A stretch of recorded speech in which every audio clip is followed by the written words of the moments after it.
Right now, sitting where you are, you feel finished, complete, like evolution happened to someone else a long time ago in a place full of mammoths and stone tools, and then stopped the moment humans got comfortable. You are the final draft, the end of the line. That's the quiet assumption almost everyone carries, but the real answer is far stranger, and it's happening inside your body as you read this. Here's the reframe. Evolution is not a story that ended. It's a process that never once paused, and you are not standing at the finish line. You're standing in the middle of the race, moving, whether you feel it or not. The reason you feel finished is simple. Evolution works on a timescale your mind was never built to sense. You notice a sunset. You notice a season. You cannot notice a change that unfolds across 400 generations. It's like trying to watch a glacier move by staring at it. The motion is real. Your eyes are just too slow. So your brain does what it always does with things it can't perceive. It assumes they aren't there. But the evidence is there, written into populations alive today. Take your blood. If you have ancestors from certain parts of the world, you may carry a version of a gene that changes how your body handles oxygen at high altitude. Populations on the Tibetan plateau carry a variant of a gene called EPAS1 that lets them thrive in thin mountain air that would leave most people gasping and sick.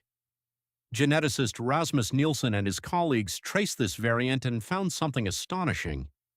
It appears to have come from an archaic human group, the Denisovans, and then spread through Tibetan populations in a few thousand years because it kept people alive where others couldn't survive. That's not ancient history. That's evolution happening on a human timescale in a specific place for a specific reason.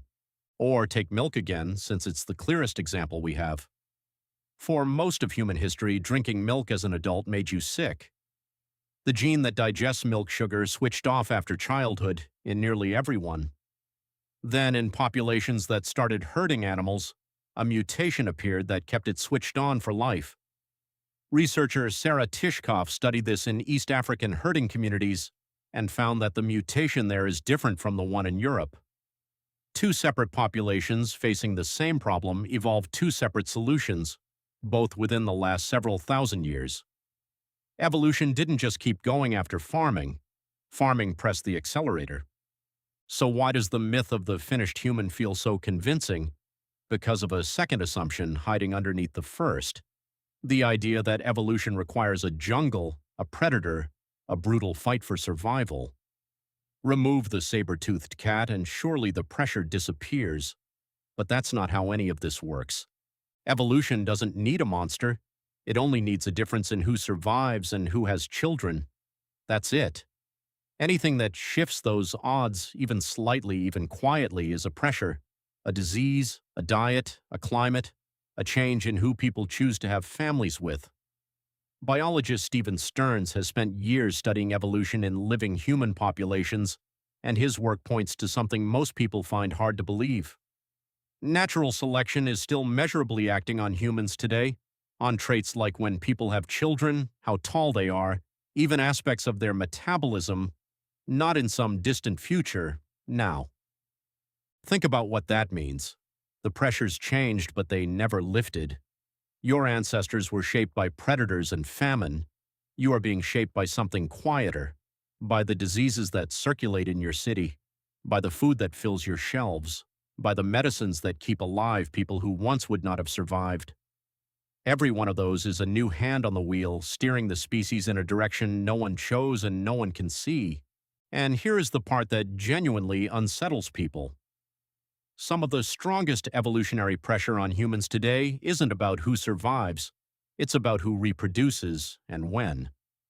In populations studied over multiple generations, researchers have found selection acting on the age at which people first have children.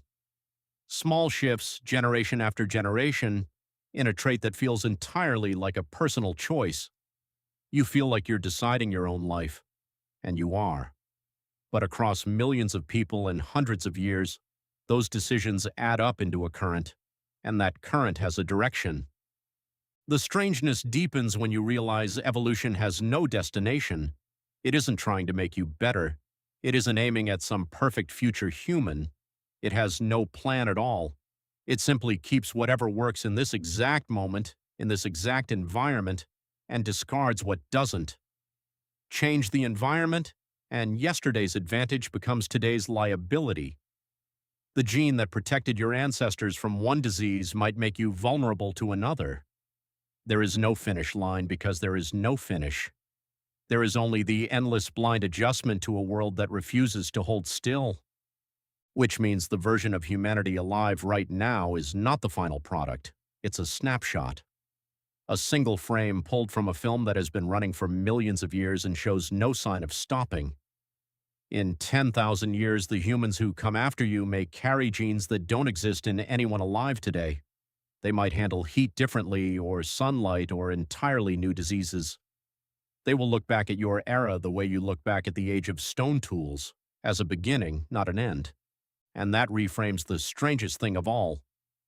The feeling of being finished, the sense that you are the last word in a long story, is itself just a product of a mind too short-lived to see the motion it's part of. You can't feel yourself evolving for the same reason you can't feel the earth spinning. The scale is simply too large for the sensation to register. So the next time you feel complete, like evolution is something that happened to other people in another time, remember what's actually true. You are not the final draft. You are a sentence being written in the middle of a paragraph, in the middle of a chapter, in a book with no last page. The race didn't end when the mammoths died. You're still running it. You always were.